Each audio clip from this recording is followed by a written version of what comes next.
Hi, we are live, it looks like. I'm Jill Armijo, and I am coming to you on behalf of me and Kimberly Scott. Kimberly Scott and I guess I should say. And Kimberly is off today, but I have prepared a little episode on breathing. Why do people always say to breathe? And what happens when we breathe? So, this episode is brought to you by Kimberly Scott's amazing nonprofit, Do As We Do, that helps caregivers to be supported and to help them receive uh, information and assistance and love and all the things that caregivers need in order to provide the love and care for someone else who can't provide it for themselves. So, today we're going to talk about breathing. And breathing has many benefits, and some of those benefits are not as well known as other benefits. Most of you probably know that it's a super good idea to breathe when you're upset to help calm you down. Does that sound familiar? But how to breathe and how exactly it's supposed to, quote, calm you down, what it's supposed to do for you is kind of a mystery to a lot of people. So I'm just going to start with the benefits of breathing. And there are 6 that I wanted to highlight today. The first one is to reduce anxiety. And so that's kind of the one I think most of us are familiar with that breathing does for us. The next one is to get better sleep.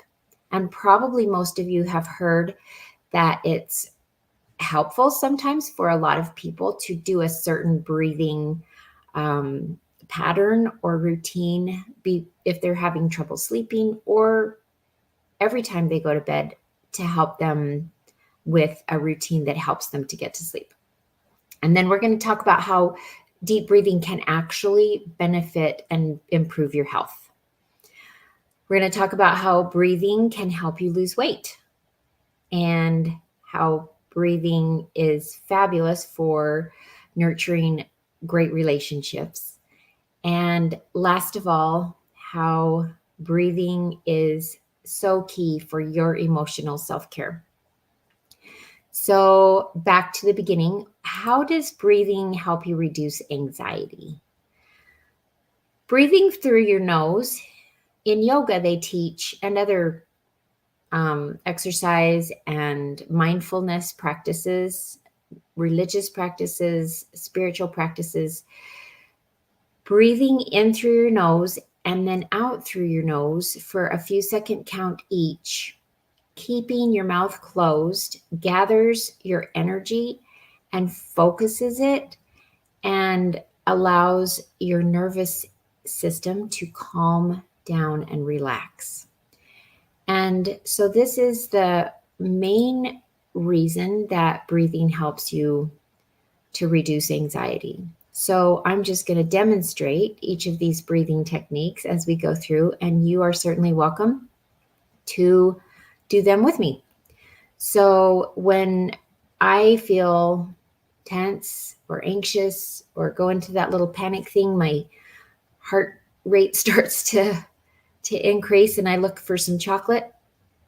I use a 4-second count because usually I'm kind of breathing a little shallow and a little too fast in the first place. And if I slow down my breathing, I can do a 4-second count that takes a little longer than how quickly I was probably breathing and helps me to slow my breathing down. So I get more oxygen and get rid of more carbon dioxide. And when we work with patients in physical therapy and in hospitals, the nurses will usually commonly call it pursed-lipped breathing, where you breathe out through your mouth. But you can also do the one that I was just mentioning. You breathe in and out through your nose. So it goes like this.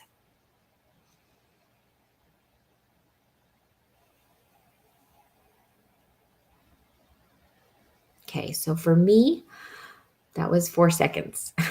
Maybe really quick Mississippis on those, but Maybe I'm a little bit excited about the StreamYard today. So in through your nose and out through your nose, the same count. Or you can do a different count. Most people will breathe in for a shorter period of time than their body feels comfortable breathing out. And that's fine. You can breathe in as rapidly as you want to. Breathing slowly out, and especially with the pursed lipped breathing or through your nose, helps you to retain the oxygen in your lungs for longer so that your oxygen, so that your oxygen can get into your bloodstream better. Trying not to use technical terms. So your little capillaries will get more of the oxygen from your lungs if you breathe really slowly out. Okay, so the next one we're going to talk about is better sleep. And my favorite sleep pattern breathing that I like to do is to breathe in for 4 seconds, then hold for 7 seconds, and then breathe out for 8 seconds.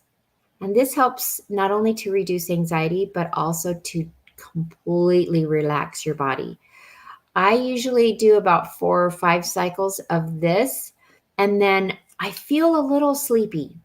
And it's kind of tempting, since that sleepiness kind of comes to your senses. And I'm sorry, my AC just turned on. That sleepiness starts to occur. It's tempting to keep doing that breathing pattern.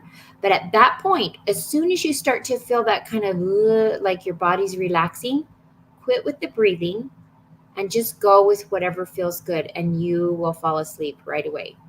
If you keep doing the counting, you might distract yourself with the counting so much that you don't fully relax and get to sleep. So it's kind of a little balance there. You can find out how many times. Maybe it'll take you 10 or 20 times of doing 4 seconds in, 7-second hold, and 8 seconds out. And hopefully I won't fall asleep on you while I demonstrate this. Okay, ready? I'm going to breathe in for 4 seconds. Hold for 7, which I couldn't do because I'm talking, and that's not holding. And then breathe out for 8.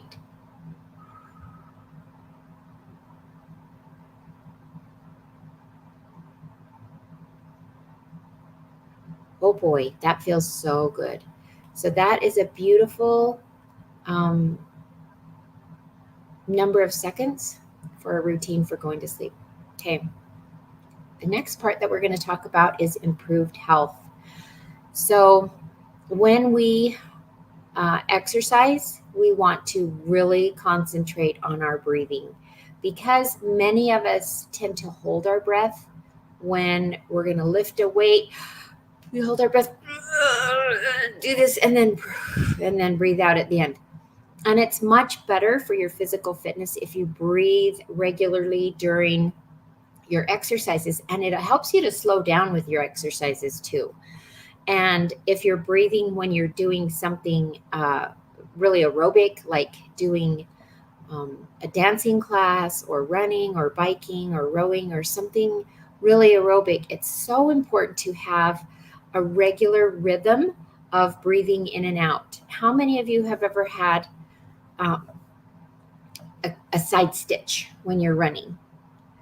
I know I've had quite a few of them. And I learned in a running class that if I get a stitch, all I have to do is breathe in really deep and then breathe all of the air out of my lungs as hard as I can. And it gets rid of the stitch. And I think that's because it helps my diaphragm relax. I'm not really sure. I don't really remember. That was in college when I learned that, but it never fails now. When I'm running or doing whatever and I get a side stitch, I just breathe in really deep and then blow it all out as hard as I can. And I might have to do it twice or maybe even 3 times, but then I get rid of my stitch. So back to improved health. Deep breathing regularly helps you to get lots of oxygen to your working muscles and to all the parts of your body that need oxygen. Most of us breathe quite shallowly for 4 or 5 breaths, and then we take a deep breath that kind of seems like a sigh. My husband is constantly telling me, "What's wrong?" or asking me what's wrong, because he hears that little sigh that we naturally do after we do 4 or 5 shallow breaths. We do kind of a deeper breath because our body knows that those 4 shallow breaths really weren't enough oxygen. So then we naturally do a breath or 2 that's really deep. So if you can conscientiously, make sticky notes for yourself, or just kind of figure out a reminder system where you can breathe really deeply, 10 breaths. You don't have to go hog wild and breathe deep all day long. That's not healthy either. But if you can, several times during the day, just breathe 5 or 10 nice, really deep breaths. That will help you with your health. And there's so much more we can say about improving your health through breathing, but those are just a couple of examples. And of course, if you have any questions, you can get a hold of Kimberly or me. We help people in many ways with these things that we teach on this podcast. So the next thing I want to talk about is great relationships. Oh, no, we've almost skipped weight loss. So in a world where we aren't running from tigers generally, stress is more likely caused for us by things like running late for a meeting, or having too many emails backed up for our attention, or the kids forgetting their homework at school, or just the traffic.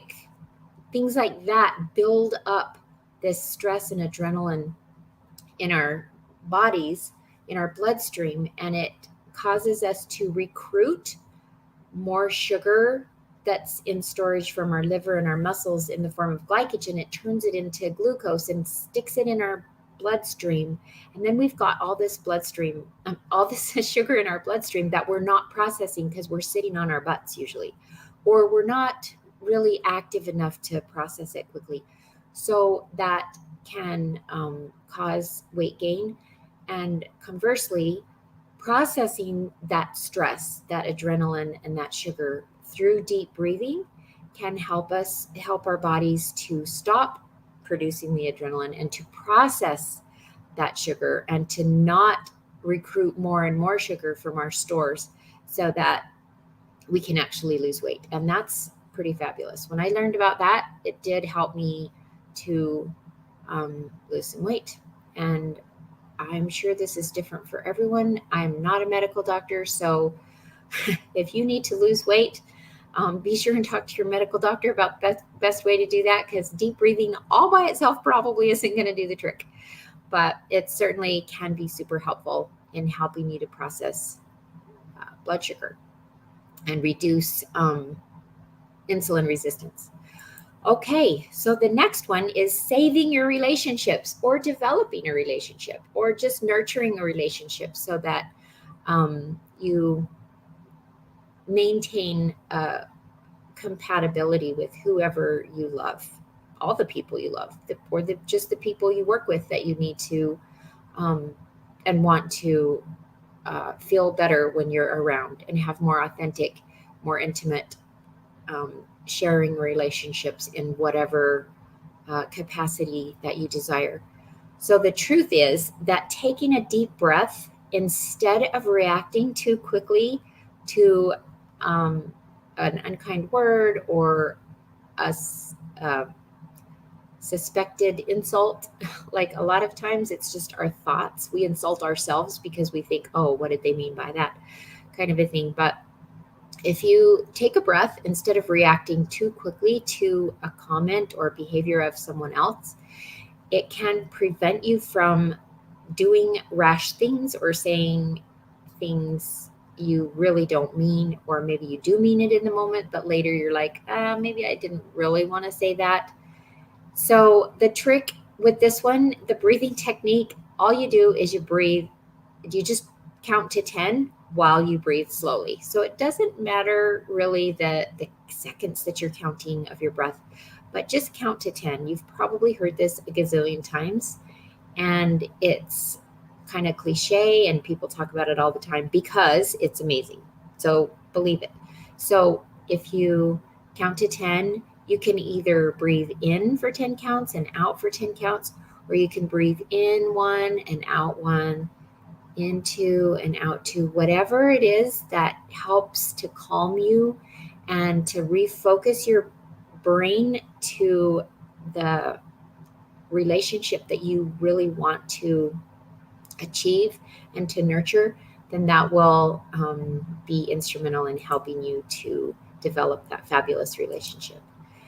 And last of all, breathing is so important to your emotional self care.